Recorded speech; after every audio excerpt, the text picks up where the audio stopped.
Ассалаумағалейкум, құрметті мұсылман қазағым, сіздермен ағартушы Ернар Маратбекұлы Оспабек. Құрметті көрермендер, бүгінгі видеоны міндетті түрде соңына дейін көріңіздер. Өйткені бүгінгі видеода мен жалпы қоғамдағы өте бір маңызды тақырыпқа байланысты өзімнің біліміммен, тәжірибеммен бөлісетін боламын. Ол маңызды тақырып бүгінгі таңдағы жалпы қоғамда, ғаламторда әсіресе жарнамасы өте қатты жүріп жатқан мынау трейдинг дейді, акция, облигация, биржа, сонымен қатар жалпы әртүрлі брокерлік шоттарды жарнамалап адамдарды осы қаржылық құралдар арқылы тез баюға, тез ақша табуға шақыратын көптеген жарнамалар күшейіп кетті. Бұның барлығы да өкінішке орай мұсылман қазағымызды тез баюға, тез ақша табуға шақырып, сол арқылы көп қандастарымыз өздерінің қаржыларынан айырылып қалып жатқан жағдайлары өте көп кездесіп жатыр.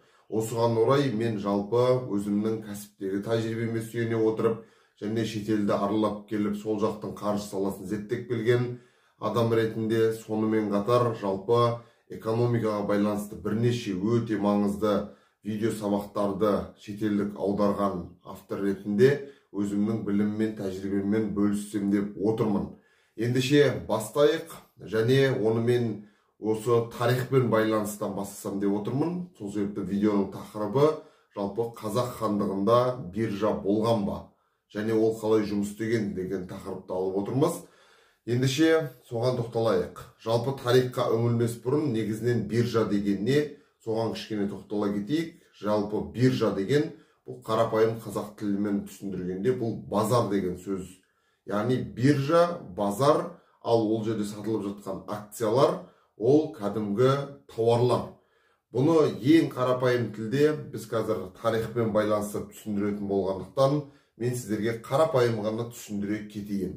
Мәселен, биржа деп егер базарды алатын болсақ, акция деп қойды алу керек. Ал трейдер деген кім? Ол сол қойды алып сатушы. Ал инвестор деген кім? Инвестор деген ол қойды алып сатушы емес, қойды алып ұзақ уақыт арғарай асырап, өсіріп, бағып қағатын адам. Міне осылай біз оны қарапайым қазақтың санасына түсіндіріп айтуымызға болады.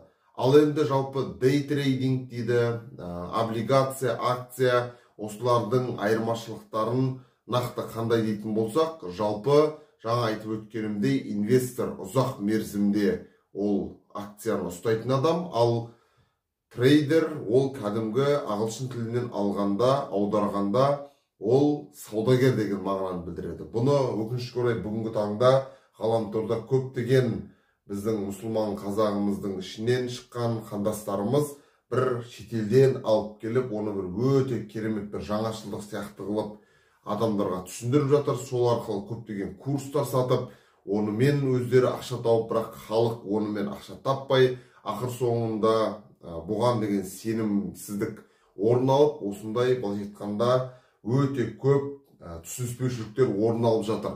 Сол себепті мен осының барлығына қазір жалпы біздің тарихымыздан мысал келтіре отырып, қарапайым тілде түсіндіре өткім келеді. Жаңа қарапайым тілде түсіндіріп өттім, жалпы биржаның не екенін, трейдердің кім екенін, акцияның қалай болатындығын. Енді оны тарихпен байланыстыратын болсақ, мәселен, қарапайым тілде түсіндіретін болсақ, былай алып қарайық. Қазақ хандығында биржа болған ба?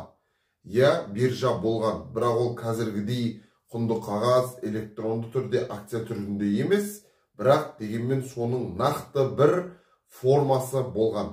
Мысалы, бір ауылда бір қазақтың байы өмір сүрген, ол байдың 1000 қойы бар. Ауылда тұратын адамдардың мысалы саны 700 болатын болса, бай өзі 300 қойға иелік етеді, ал қалған 700 қойды ауылдың 700 үйіне бөліп береді бір қойдан. Содан соң бар бүкіл ауыл сол қойды бағып, қағып, асырап өсіреді, және адамдардың санасында қой біздікі деген нәрсе болады. Яғни оны жай ғана айтып тұрған жоқ, бай шында да бір-бір қойдан беріп тұр. Сонда адамдар қойды баққан кезде қазақ халқы оны өзімнің қойым деп бағатын болған. Ал егер оны бай халыққа сендердің қойларың емес, сендер тек қана айлыққа жұмыс жасайсыңдар десе, онда адамдардың нәпсісіне салып, адамдар ол қойды қасқыр жеп кетті, немесе аурудан өліп қалды деп, өздері байға білдірмей апарып арамдықпен базарға сатып жіберу мүмкін. Ал олай жасамайды. Неге? Өйткені бай оларға бір-бір қойдан үлестіріп беріп қойған. Демек, міне осы жерден ақ ол қойды әр адам өзінің қойы ретінде көріп қарайды. Көріп емес, яғни өзінің қойы ғой ол. Өзінің қойы, сол себепті ол оған жанашырлықпен қарайды. Ал егер 1000 бас қой 2000 басқа өсетін болса, онда ол адамдардың да қойы екі еселеніп өседі. Әлбетте байдың 300 қойы 600 қой болады, өйткені ол сол барлық қойдың иесі. Бірақ бұл жерден нені байқаймыз? Бұл жерден адамдардың санасының, яғни ортақ материалдық құндылыққа, байлыққа барлығымыздікі, қоғамдікі деген осындай түсінік қалыптасады. Міне, қор биржасы Қазақ хандығында осылай жұмыс жасаған деп айтуға болады. Өйткені ол байлардан қызғанбайды ол кезде халық, адамдардың барлығына мүлік ортақ болып тұр, әрі бай да өзінің бай екендігін 30% арқылы дәлелдеп тұр, сол ауылды қамтамасыз етіп, малын бөлісіп, және адамдар да оған ешқандай кек сақтамай, оған деген қызғаныш туындамай, сол қойды ары қарай көбейтуге мүдделі болып тұр. Міне Қазақ хандығында қор биржасы, жалпы биржа осылай жұмыс жасаған деп айтуға әбден болады. Ал бүгінгі таңда ол туры солай жұмыс жасайды, тек қана ол байдың орнында белгілі бір компания болады. Мысалы біздің Қазақстанда Қазатомпром, ал қойдың орнында жаңағы құнды қағаз акция, ал оны ұстайтын жаңағы трейдер болады ма, немесе инвестор болады ма, ол жаңағы ауылдың адамдары деп айтуымызға болады. Міне Қазақ хандығында биржа болған, яғни оны бүгінгі таңда енді келіп Америкадан, Англиядан үйреніп трейдинг, дей трейдинг, ICT анализ, немесе тағы басқа смарт стратегия деп адамдардың, халықтың, мұсылман қазағымыздың миын ашытып қажет емес. Бұны қарапайым тілде осылай түсіндіруге болады. Енді бүгінгі таңда сондай көптеген жарнамалардың шығып кетуіне байланысты мен өзімнің кәсіптегі тәжірибеме, тарихты оқыған тәжірибеме, сонымен қатар шетелді аралап келген тәжірибеме сүйене отырып, осы пайдалы білімді сіздермен, мұсылман қазағыммен бөлістім.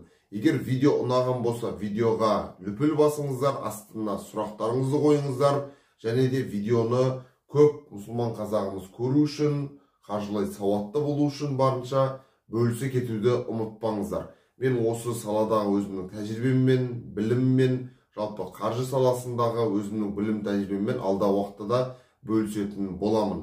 Егер сіздердің тараптарыңыздан қолдау болатын болса, онда мен оны құлшыныспен, үлкен ынтамен бөлісетін боламын. Ал егер қолдау болмаса, өкінішке орай мен де пендемін, менің де нәпсім бар. Сол себепті менің де ары қарай бөлісуге деген құштарлығым кеміп қалуы мүмкін. Сондықтан видеоны бөлісе кетуді ұмытпаңыздар, құрметті мұсылман қазағым. Сіздермен бірге болған ағартушы Ернар Маратбекұлы Спабек. Келесі пайдалы білімдерді бөлісетін сабақтарымызда, видеоларымызда кездескенше. Ассаляму алейкум ва рахматуллахи ва баракатух.